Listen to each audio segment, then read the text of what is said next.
I've really enjoyed my time here. I hope it doesn't really have to end.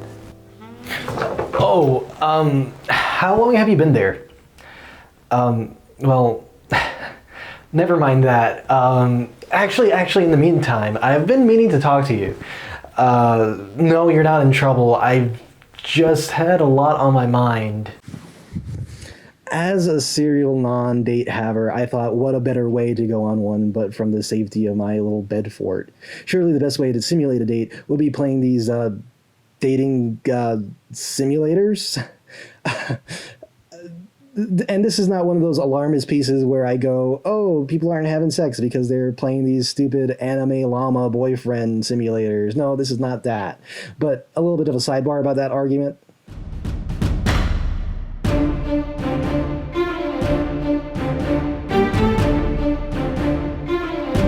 So I feel like a lot of people who make that argument are the same people who make the argument that violent video games causes violence, which is kind of the antithesis to the previous argument.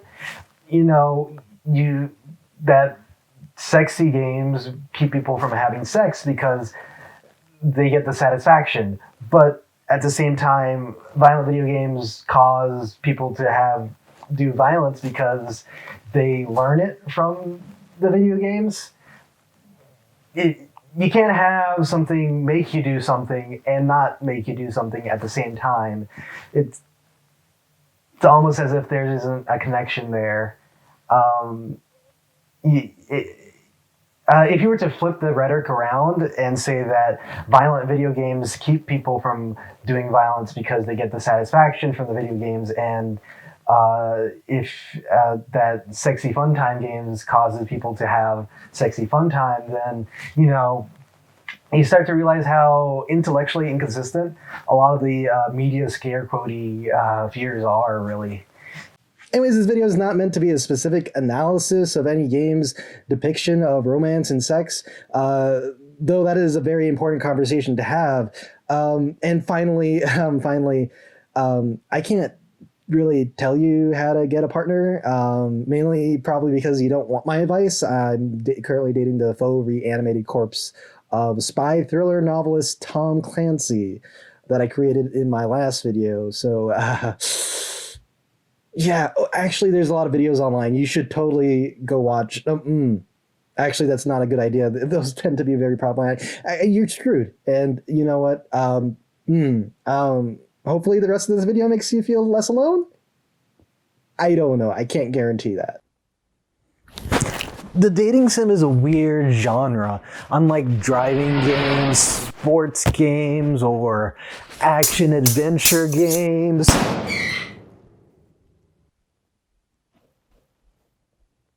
Whoops. It's most akin to probably those war strategy games, those hardcore ones, where most of your time is spent non-warring, preparing yourself for the battlefield of love.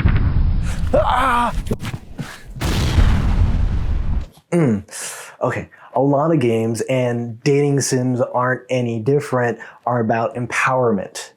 The ability to jump really high, to punch really hard, to woo all the boys and gals and non-binary pals and tell them that your milkshakes are really good and they should come to your yard. Video games, these types of video games specifically, are mechanically light. You might play them more specifically for the story. Wink, wink. Or wink, wonk, wink. Or wink, wink, wink, wink, wonk, wink, wonk, wonk, wonk, wonk. However you want to say it. If I were to describe the moment-to-moment gameplay of the dating sim genre, you might confuse it for a point-and-click adventure.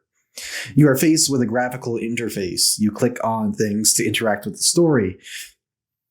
These things are context-sensitive and depend on the situation. And to me, this gives a hint to a precursor of the dating sims, which we have to head to. No, not there. Surprisingly, America. 1981's soft porn adventure was probably the first commercially available pornographic computer game. Now look at those steamy graphics. There were adult-themed software programs before that, which were distributed at trade shows, and most interestingly, through a magazine called The Dirty Book. Like, seriously, guys, I legitimately find the early days of anything very fascinating. I went down this weird rabbit hole and did a ton of research on this, and I could totally do a video on the early days of adult video games, but, you know, I have no idea what that would look like except for this.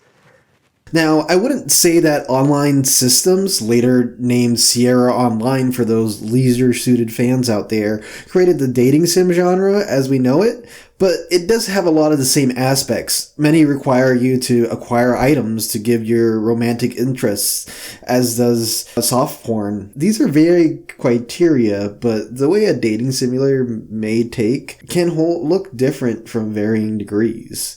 Some games have very limited modes of interaction. They look very similar to visual novels, only having their main interaction being clicking in to bring up the next line of dialogue that advances the story, and at certain points, choices. Other games choose to simulate all of life and give you multiple stats to try to track. Though I feel like they aren't too different from the simpler kind of dating sim, as you're still making choices, just albeit in the latter, your decisions might be more deliberate and repetitive. The former is more likely to emulate a story, while the latter, systems. And this totally leaves out the more unique games that totally do their own thing, like Honey Pop, where your progression in dating is tied to your ability to play a matching game. This really makes me wish that I hadn't passed all my elementary school word searches for a friend to complete. What? They were hard, and I never really understood the point why. Who knew it would help me with dating? And all this kind of leads to figuring out who you are, you know, figuring out what your kink and or fetish is, which is really cool.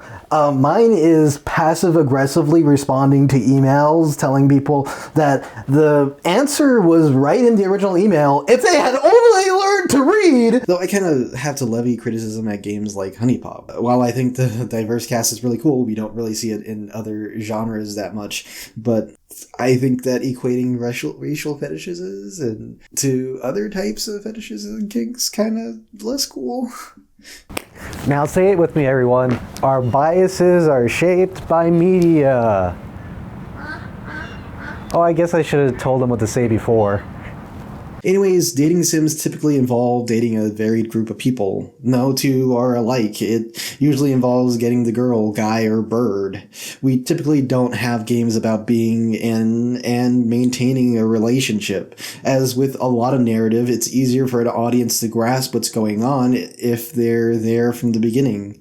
Oh, and you don't typically get games about breakups. I, for one, would love to play Midsommar, the game, where your boyfriend has been gaslighting you for the whole game, and then you get fed up with him and break up with him, give him a nice little bear onesie, send him to Burning Man with his friends. It's kind of why games that deviate from the standard really appeal to me. Games like Dream Daddy or Heartbreak High, or what I might consider my favorite if I had actually beaten it, Lady Killer in a Bind. Now you might say, Sponge, Lady Killer in a Bind isn't really a dating sim, and to that I say, well, you see, while it's technically considered an erotic novel, I feel like it shares a couple common elements with dating sims in that there are multiple romantic situations you can get into that appeal to different kinks, in this case BDSM. The fact that it isn't really more widely considered a dating sim is indicative of how restrictive the genre labels are, and here's such that there is a game that many people who do enjoy the genre may probably like, but probably won't find out about because there isn't really categorized with others. Dating sims should really open up to allow for more non-traditional experiences like Florence. I'm not really advocating for more realistic depictions per se, as there is a need for fantasy, nor am I trying to say there's a specific type of relationship that's better. They're just different, which is why we should portray more different kinds. What might help is actually if dating sims were more popular, which means it's time to bring out those stats, baby. Oh, thanks, stats, baby. Here, have a cookie.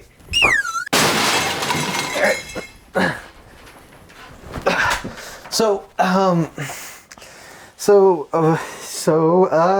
yeah, all right. So I sourced these stats from Steam Spy, which isn't a very accurate gauge, I have to admit, but it's the only thing we have right now. Steam doesn't allow for all-time player counts, any statistics, really. They don't release them. So, but they can give, Steam Spy can give a good estimate of what's popular. And, well, dating sims are not. Not really. The most popular dating sim I could find was Doki Doki Literature Club, which has been played by 2 to 5 million people. What really helped it was largely getting a lot of attention on the YouTubes, and, well, being free kind of helps. So that's kind of a problem and benefit of its nicheness. When something is a niche of an already niche genre, it might not get to reach many people, but the hyper-focus kind of makes it feel like a game is catered to you. It kind of makes it feel more intimate. I'm pretty sure games like John Cena's Sexy High School Adventure aren't for me, but someone out there really likes it. Actually, it feels like they occupy the same space that fan fictions do, with a lot of the same hyper-fixated representation and problematic aspects that fanfics have. A lot of these more niche games live on itch.io, a combination of cheap production costs, low system requirements, and the fact that a lot of them are on computers makes it easier for people to produce and consume. Will it be ever as popular as other genres? Well, that depends on a lot of things. A big factor is that they aren't reviewed outside of a few big releases because there isn't really much demand outside of those few big releases. Like, how are you as an editor for, say, IGN or Polygon supposed to assign your already limited resources for maximum amount of revenue? There's several videos and articles about this dilemma. They go into depth about this whole conundrum more than I could really, and unfortunately there's no real answers, and there really doesn't have to be.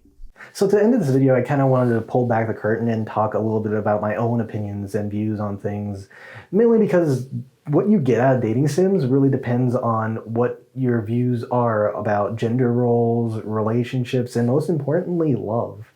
And really, I typically try to keep my opinions out of these types of videos on more touchy subjects, because I try to leave room for nuance. And when I can't give that nuance, I just leave it out.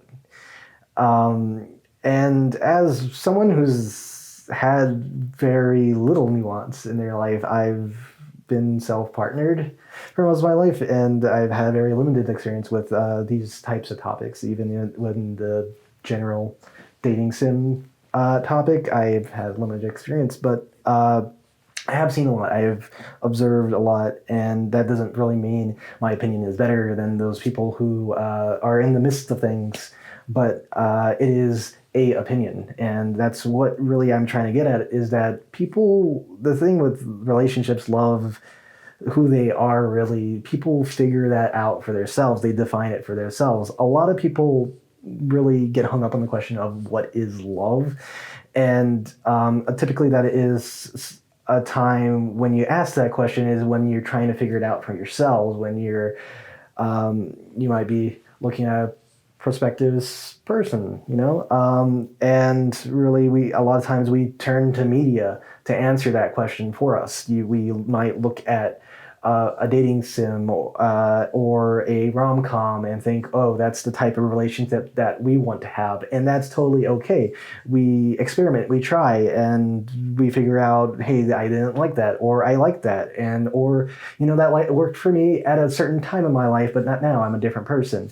And that's what's so amazing about it all, that, that something that's so universal can look so different amongst different people. And I feel like that's why I do this media analysis thing, is that, not because bad things in media makes people do bad things, not at all, but just so that we could understand each other. It's all about empathy.